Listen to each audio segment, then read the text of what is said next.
Hello everyone. तो आज हम स्टार्ट करने जा रहे हैं इलेक्ट्रोकेमिस्ट्री, जिसमें आज हम बात करेंगे इलेक्ट्रोकेमिकल सेल्स की। किस बात करेंगे? इलेक्ट्रोकेमिकल सेल की। एक मिनट। इलेक्ट्रोकेमिकल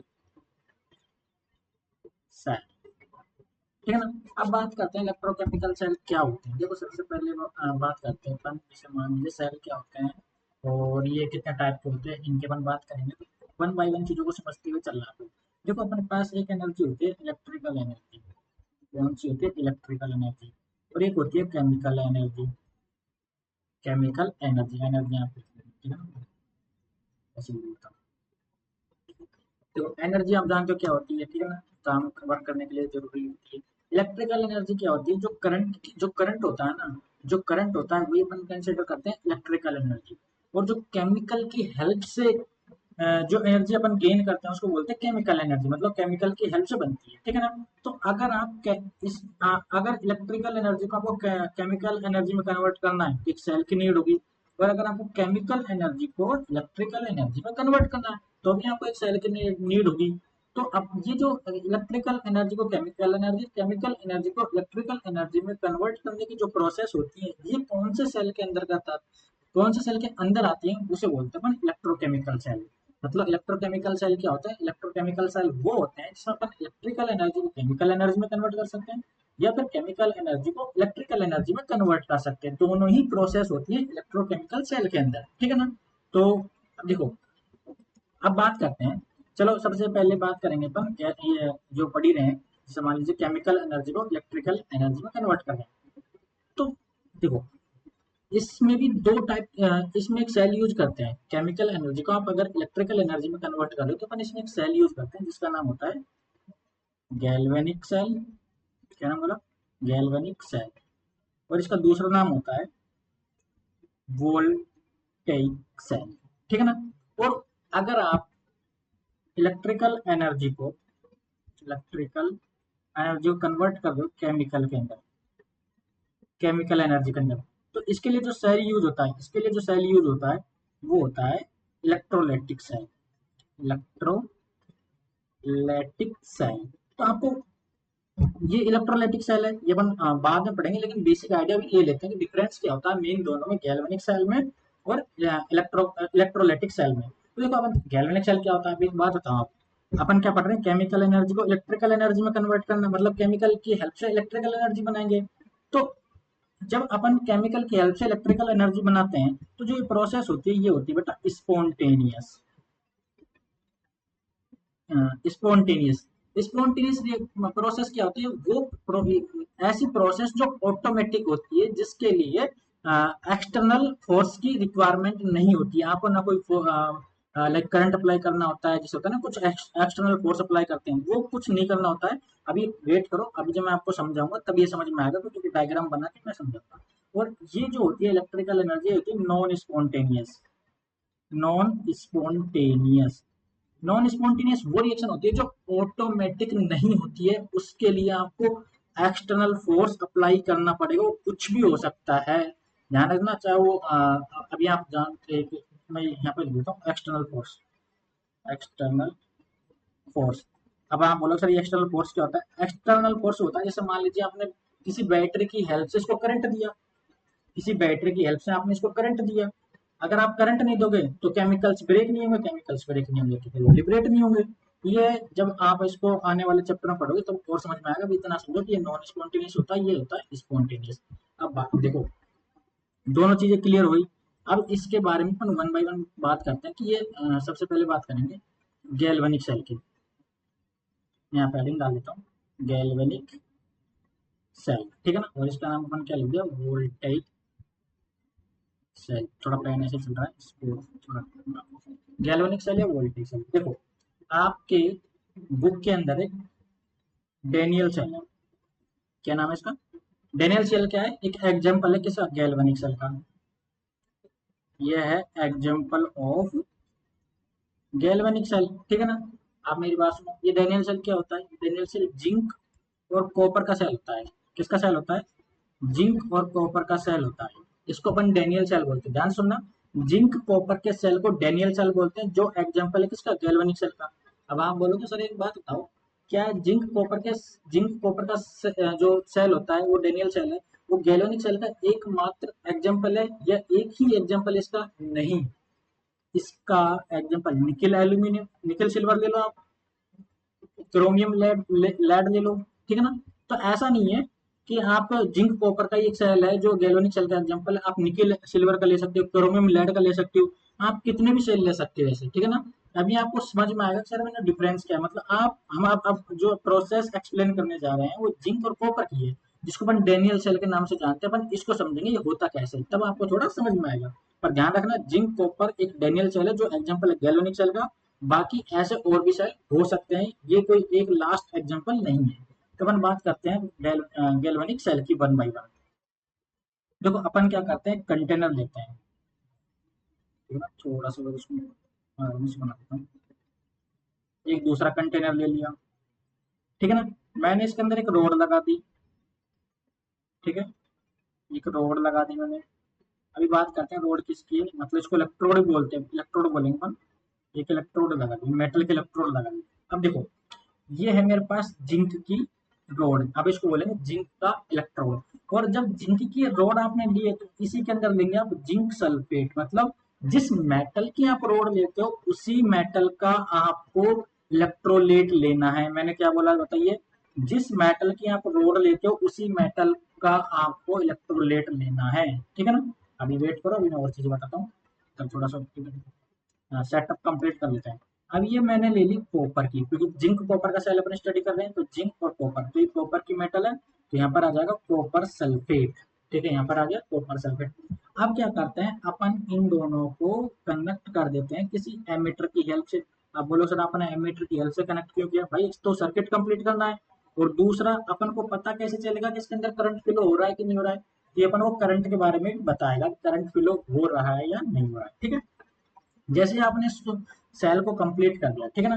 अब क्या होता है देखो बेटा, जैसे ये चीज, ये सेटअप कंप्लीट होता है तो यहाँ पर रिएक्शन होने लगती है। रिएक्शन कैसे होने लगती है, जिंक क्या करता है, जिंक क्या करता है, जिंक अपने 2 इलेक्ट्रॉन डोनेट कर देता है, जिंक क्या करता है अपने 2 इलेक्ट्रॉन डोनेट कर देता है, और तो ये इलेक्ट्रॉन इस मेटल के ऊपर डोनेट करता है, तो यहाँ पर इलेक्ट्रॉन्स रहते हैं, जो मेटल का जो रोड है इसके ऊपर इलेक्ट्रॉन्स तो इसी की सरफेस पर रह जाते हैं, और जो जिंक है वो इस सॉल्यूशन के अंदर चला जाता है। ध्यान सुना, जो जिंक है इस सॉल्यूशन के अंदर चला जाता है, इलेक्ट्रोलाइट के अंदर चला जाता है, ठीक है ना। अब एक बात बताइए, जो जिंक का जो इलेक्ट्रोड था ये वाला, ये कैसा हो गया, अब ये हो गया नेगेटिव चार्ज, कैसा हो गया, नेगेटिव चार्ज। अब ये जो Zn था, Zn+2 में कन्वर्ट हो गया। अभी मैं बताऊंगा ये जिंक ने 2 इलेक्ट्रॉन डोनेट ही क्यों किए, इसने गेन क्यों नहीं किए, तो थोड़ा वेट करिए, अभी मैं बताता हूँ। तो ये जो इलेक्ट्रॉन्स हैं जब ये नेगेटिव हो गए तो इलेक्ट्रॉन्स क्या करते हैं, करने लगते हैं, मूवमेंट करने लगते हैं, किसकी तरफ जाने लगते हैं, किसकी तरफ बेटा, ये जाने लगते हैं कॉपर की तरफ। और जैसे ही कॉपर की तरफ जाते हैं तो जो अब देखो ये कॉपर+2 था, सॉरी कॉपर था, ये ऐसे ब्रेक होने लगता है, Cu+2 SO4-2 में ब्रेक हो जाती है। इलेक्ट्रोलाइट लिया है वो तो अपने आयंस में ब्रेक हो जाएगा। तो ये अब जब इलेक्ट्रॉन इसके ऊपर आ रहे हैं तो यहाँ से कॉपर+2 जाता है इस मेटल की रोड पर, इस पर कॉपर+2 जाता है और क्या कर लेता है, दो जो इलेक्ट्रॉन आ रहे थे उनको गेन कर लेता है, किसमें कन्वर्ट हो जाता है, कॉपर के अंदर कन्वर्ट हो जाता है। Cu+2 2 इलेक्ट्रॉन गेन करके किसमें कन्वर्ट हो जाता है, कॉपर के अंदर कन्वर्ट हो जाता है। अब तो एक बात बताइए, जब सॉल्यूशन के अंदर से Cu+2 इस मेटल के ऊपर जा रहा है, कॉपर की मेटल के ऊपर जा रहा है, तो ये कैसा हो गया, एज कंपेरेटिवली पॉजिटिव चार्ज, कैसा हो गया, पॉजिटिव चार्ज हो गया। तो इसको बोलते हैं अपन इस गैलोनिक सेल के अंदर कैथोड इलेक्ट्रोड, और इसको बोलते हैं अपन एनोड इलेक्ट्रोड। ध्यान सुनना, जो नेगेटिव इलेक्ट्रोड है वो एनोड है, जो पॉजिटिव इलेक्ट्रोड है वो कैथोड है। तो जिंक पर क्या हो रहा है, ऑक्सीडेशन। ऑक्सीडेशन क्या होता है, मैं यहाँ पे लिख देता हूँ, ऑक्सीडेशन, और यहाँ पर हो रहा है रिडक्शन। थोड़ा सा मेरे स्पेस की कमी, यहाँ पे लिख रहा हूँ। तो ऑक्सीडेशन क्या होता है, जब कोई मेटल इलेक्ट्रॉन डोनेट करता है, रिमूव करता है अपने से, तो उसको बोलते हैं ऑक्सीडेशन। और जब कोई मेटल इलेक्ट्रॉन गेन करता है तो उसका होता है रिडक्शन। तो यहाँ पर इसने जिंक ने 2 इलेक्ट्रॉन गेन, सॉरी डोनेट किए, और यहाँ पर कॉपर ने 2 इलेक्ट्रॉन गेन किए, ठीक है ना। तो एक प्रोसेस होगी। अब आपके दिमाग के अंदर एक सवाल आ सकता है, सर कि इस मेटल जिंक ने 2 इलेक्ट्रॉन डोनेट क्यों किए और कॉपर ने 2 इलेक्ट्रॉन गेन क्यों किए? ये उल्टा भी तो हो सकता है। तो मैं इस चीज को आपको यहाँ पे समझा देता हूँ, यहाँ पे समझाता हूँ थोड़ा सा ना। तो देखो, जिंक ने 2 इलेक्ट्रॉन डोनेट किए, इसका ऑक्सीडेशन हो गया। कॉपर ने 2 इलेक्ट्रॉन गेन किए, इसका क्या हो गया, प्लस कर लो, 2 इलेक्ट्रॉन ये कॉपर में कन्वर्ट हो गया। तो देखो बेटा, ये सब डिपेंड करता है रिडक्शन पोटेंशियल के ऊपर। अभी नई टर्म आ रही है, रिडक्शन पोटेंशियल। आप बोलो सर ये है क्या? बेटा कुछ नहीं है, ये एक कैलकुलेटेड सॉरी एक्सपेरिमेंटल वैल्यूज है। क्या है ये रिडक्शन पोटेंशियल? क्या है? एक्सपेरिमेंटल वैल्यूज है, जो अपन एक सीरीज डिफाइन करते हैं। क्या करते हैं? एक सीरीज डिफाइन करते हैं अपन, एक मेटल्स को एक अरेंज करते हैं, एक लिस्ट करते हैं, एक सीरीज बनाते हैं, जिसमें जो ऊपर होता है उसका रिडक्शन पोटेंशियल कम होता है, ठीक है ना, उसका रिडक्शन पोटेंशियल कम होता है, और जो नीचे होता है उसका रिडक्शन पोटेंशियल ज्यादा होता है। तो आपको एक बात याद रखनी, जिसका रिडक्शन पोटेंशियल ज्यादा होगा, ज्यादा होगा, उसका रिडक्शन भी ज्यादा होगा, उसका रिडक्शन भी ज्यादा होगा। तो ये सीरीज अपन पढ़ेंगे थोड़े टाइम के बाद, मैं इसको बोलता है इलेक्ट्रोकेमिकल सीरीज। आप इसको तीसरे या चौथे लेक्चर के अंदर स्टडी करेंगे। अभी आपको कंफ्यूजन ना हो इसलिए मैं बता रहा हूँ ये क्यों, इसका ऑक्सीडेशन और रिडक्शन क्या हुआ, लेकिन मैं कंप्लीट इसको दोबारा एक्सप्लेन करूंगा, ठीक है ना। ये जस्ट आपका थोड़ा बहुत जो भी डाउट है उसको क्लियर करने के लिए, सर की रटना नहीं पड़ेगा क्या है ऐसे, इसलिए ठीक है। तो रिडक्शन पोटेंशियल एक आपको याद रखना है, रिडक्शन पोटेंशियल क्या होता है? जिसका रिडक्शन पोटेंशियल ज्यादा होता है उसका रिडक्शन ज्यादा होता है। तो कॉपर का रिडक्शन पोटेंशियल ज्यादा होता है इसलिए इसका रिडक्शन हो रहा है, ठीक है ना। और जिंक का रिडक्शन पोटेंशियल कॉपर से कम होता है इसलिए इसका ऑक्सीडेशन हो रहा है। जिसका रिडक्शन पोटेंशियल कम होगा उसका ऑक्सीडेशन होगा, ठीक है ना। जिसका रिडक्शन पोटेंशियल ज्यादा होगा उसका रिडक्शन ज्यादा होगा, ठीक है। तो इस वजह से जिंक का ऑक्सीडेशन होगा, कॉपर का रिडक्शन होगा, ठीक है ना। ये बस आपको थोड़ा सी हिंट देने के लिए, अभी आप थोड़ा इसके लिए वेट भी कर लेना, ठीक है। अब आते हैं इसके ऊपर। अच्छा, ये आ गया। अब देखो ऑक्सीडेशन हो गया किसके ऊपर? एनोड के ऊपर। तो ध्यान रखना, एनोड के ऊपर क्या हुआ है? ऑक्सीडेशन हुआ है। और कैथोड के ऊपर क्या हुआ है? रिडक्शन हुआ है। इतनी चीजें क्लियर। अब यहाँ पे क्या होता है, देखो इलेक्ट्रॉन, यहाँ इलेक्ट्रॉन की डायरेक्शन क्या है? इधर है। इलेक्ट्रॉन की डायरेक्शन इधर है, तो करंट की डायरेक्शन किधर होगी?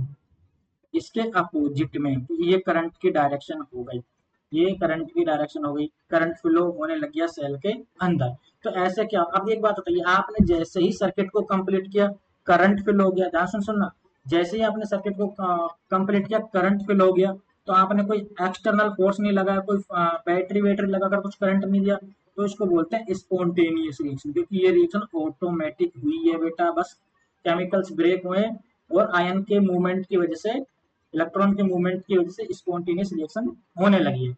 अब एक प्रॉब्लम आती है यहाँ पर, एक प्रॉब्लम क्या आती है? एक प्रॉब्लम ये आती है बेटा कि सर, एक मैं थोड़ा सा आगे इसमें बना देता हूँ ना सर, एक बात बताइए, ये मेरे पास सेल था ना, एक मेरे ये दोबारा यहाँ पे बना देता हूँ ना, ये मेरे पास एक सेल था, वही सेल बना रहा हूँ जो भी मैंने बनाया है, तो यहाँ पर क्या होता है, तो धीरे धीरे क्या कनेक्ट कर देता हूँ, वायर है इससे कनेक्ट करते हैं, ठीक है। तो धीरे धीरे क्या होता है, ये एम्पियर लगा दी, तो क्या होगा बेटा, यहाँ पर इलेक्ट्रॉन्स थे, यहाँ पर इलेक्ट्रॉन्स थे यहाँ पर। तो अब क्या होगा, जैसे Zn+2 सॉल्यूशन के अंदर जाने लगता है, Zn+2 सॉल्यूशन के अंदर जाने लगता है, और इसके अंदर ऑलरेडी पहले से Zn+2 था, Zn+2 तो ये Zn+2 क्या करेगा, इस इलेक्ट्रॉन को, एक्सिस Zn+2 है, एक्सिस Zn+2 क्या बोला मैंने, एक्सिस Zn+2, ये क्या करेगा, इस इलेक्ट्रॉन को बांध कर रखेगा, इसको बिजी करके रखेगा।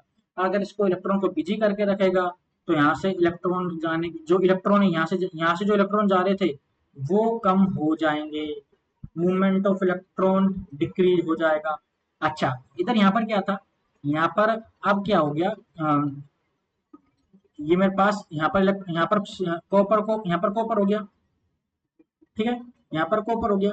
आपको पता है, जिसमें यहाँ पर Cu+2 और SO4-2 था, तो यहाँ पर ये Cu+2 जो था ये कन्वर्ट हो रहा था 2 इलेक्ट्रॉन लेकर कॉपर के अंदर।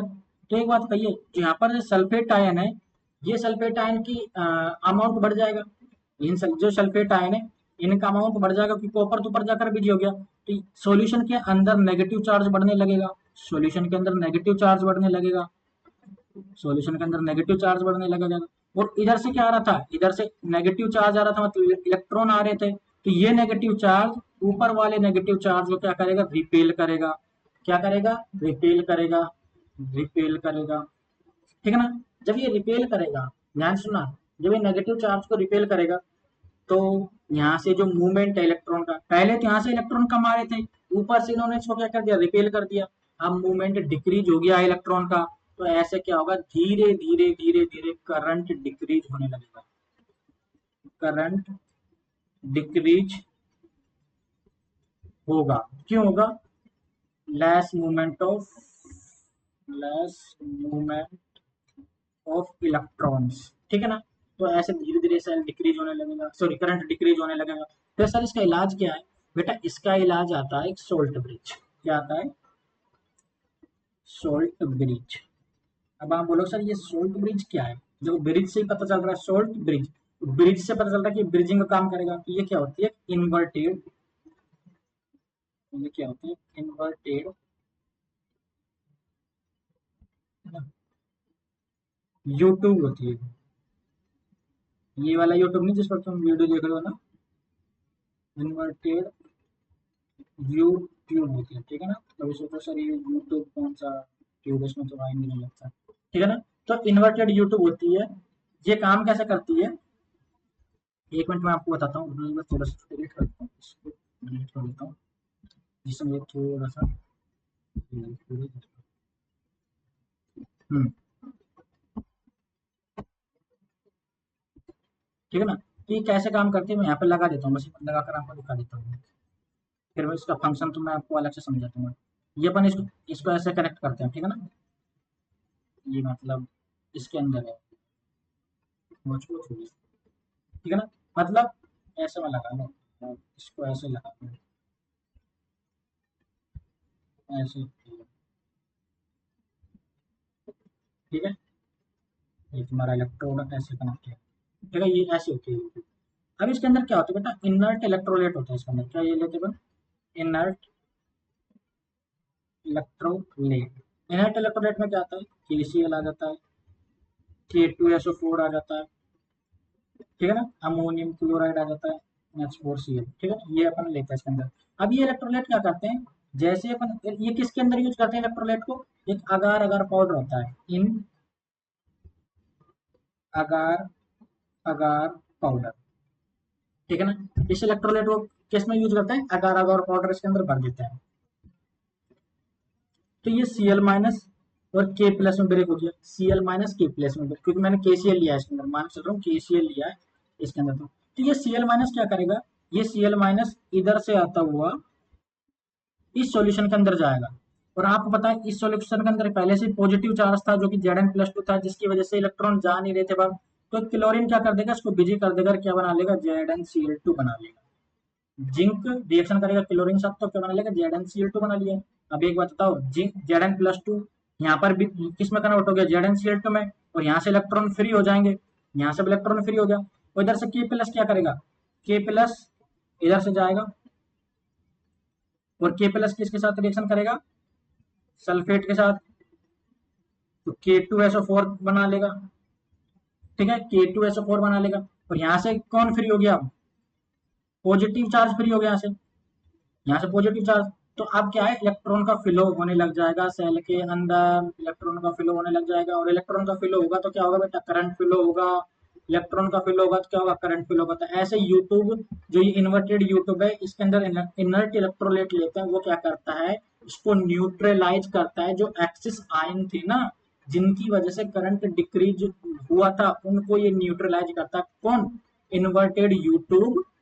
ठीक है। इस जिसमें जिसके अंदर अपन इनर्ट इलेक्ट्रोलाइट लेते हैं, किसकी, अगर इस इनर्ट इलेक्ट्रोलाइट को किस में लेते हैं, अगार अगार पाउडर में लेते हैं, जो कि एक सेमी लिक्विड होता है। कैसा होता है, सेमी लिक्विड होता है, जिसके अंदर आयंस मूवमेंट कर सकते। ठीक है, ये वाली चीजें क्लियर। अब बात आती है सर, अच्छा चलो इतनी चीजें क्लियर, मैं आगे चलता हूँ।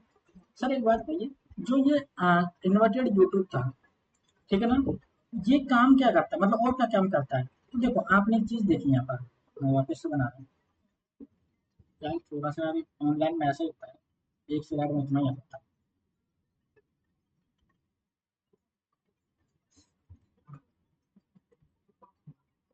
नहीं, एक मिनट रुको। हम्म, नहीं इसको काम करते हैं,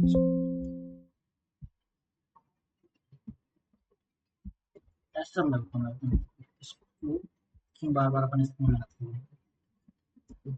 ये काम करते हैं। अब मैंने क्या है, कंप्लीट सेल ले लिया इसमें, एक कंप्लीट सेल मान लिया मैंने इसको, ठीक है ना, जिसके अंदर मैंने ये सोल्ट ब्रिज मान लो ना, मतलब है वही सेल, ये है ये दो ही सेल ये, ठीक है ना, और ये सोल्ट ब्रिज से कनेक्टेड है, ठीक है, ये सोल्ट ब्रिज से कनेक्टेड है, बट मैंने को मान लिया। अब क्या करूंगा, मैं इसको भी हटा देता हूँ जिससे तुम्हें थोड़ा सा ये समझ में हो रहा है। तो देखो अभी मैंने आपको क्या बताया था, इधर पॉजिटिव आयन इकट्ठा होने लगा था, क्योंकि जेड एन प्लस टू था ना, जेड एन प्लस टू की वजह से यहाँ पर पॉजिटिव पॉजिटिव पॉजिटिव होने लग गया था।